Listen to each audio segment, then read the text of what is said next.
Hey, welcome to a quick episode of Rashawn Franklin Show. I'm your host, Rashawn Franklin. I wanted to comment on J. Cole's newest verse, Incredible. It's really a lyrical exercise of, starting at his death and kind of going back through his life. Reminded me a lot of Nas's Rewind from Stillmatic, one of Nas's best albums.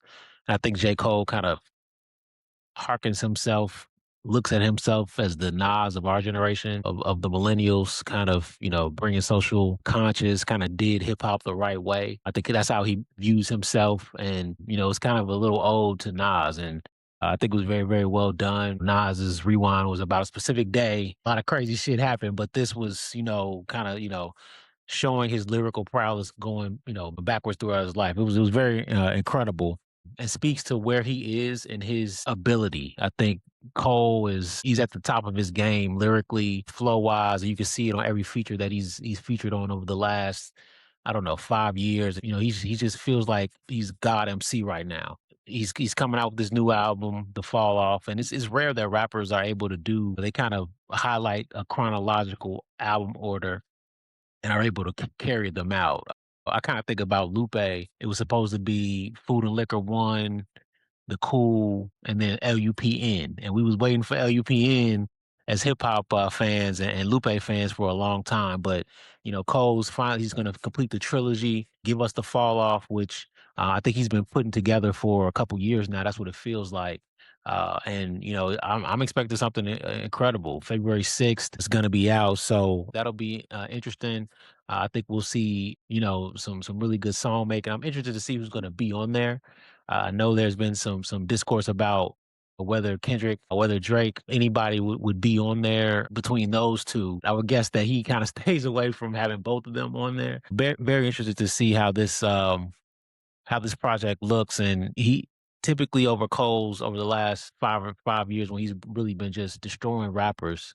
It's been on features. Admittedly, some of the Cole albums I'm not a huge fan of. I've got my favorites, and I'm hoping this one is one of them. So we'll see how that goes. And I just wanted to talk about a couple more things, sports related. John Harbaugh signs a 5-year, $100 million deal with the New York Giants. I expected him to sign with them when he went there because if they were going to get him in the building, there was no way that ownership, that GM let him leave without a deal. Whatever he wanted, not necessarily full roster control. I don't think he was going to get that anywhere, but the ability to have a say so on draft picks, kind of have more of a say so and get that money and live in New York.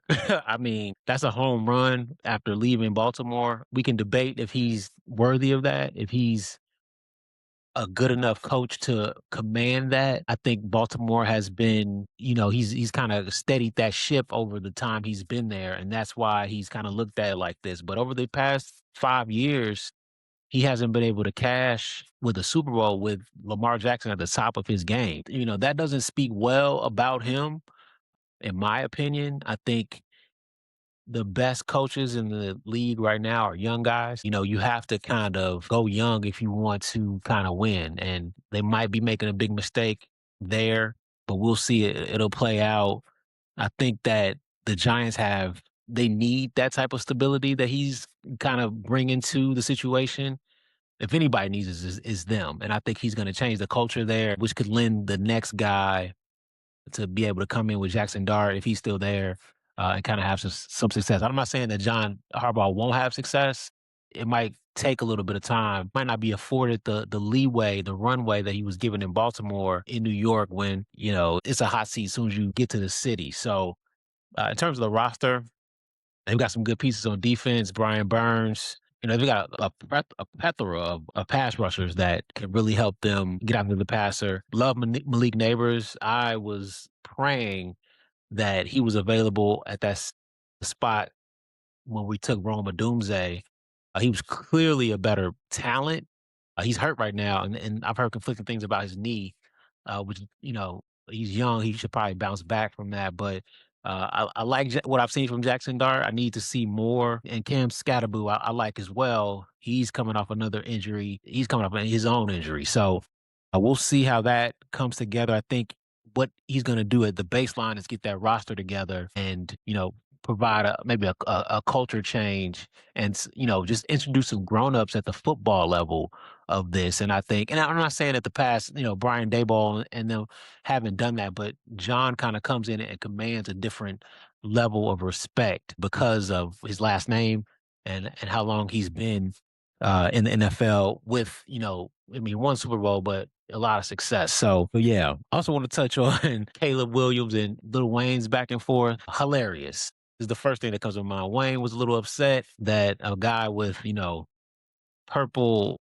fingernails, beat his team, or his team let a guy with purple fingernails beat his team. But man, that's them the breaks. Caleb the real, get used to it. I don't like this whole, even when my friends do it about, Caleb's sexuality. That's not something I like to hear. I don't particularly care, but it doesn't seem like he seemed like he has a lot of really fine females, girls around a lot, women around a lot. I don't think it's any of that what everybody's thinking. I just think he got his own swag and he's 24. He's uber talented and quarterback of the Bears, and he living life and painting his nails. He do what he want to do. As a man who I have my own nail technician. I don't see anything wrong with it personally. So, and he my guy. So I'm gonna ride with him 10 times out of 10. Also, the fact that Caleb responded to Wayne's apology, calling him Weeze, speaks to who I think Caleb is, who we think he is, and who he actually is. He is the guy that we think he is. Calling him Weeze, not Weezy, not Lil Wayne, Weeze. And I guarantee Caleb has never met that man in his life, but he called him Weeze and shit.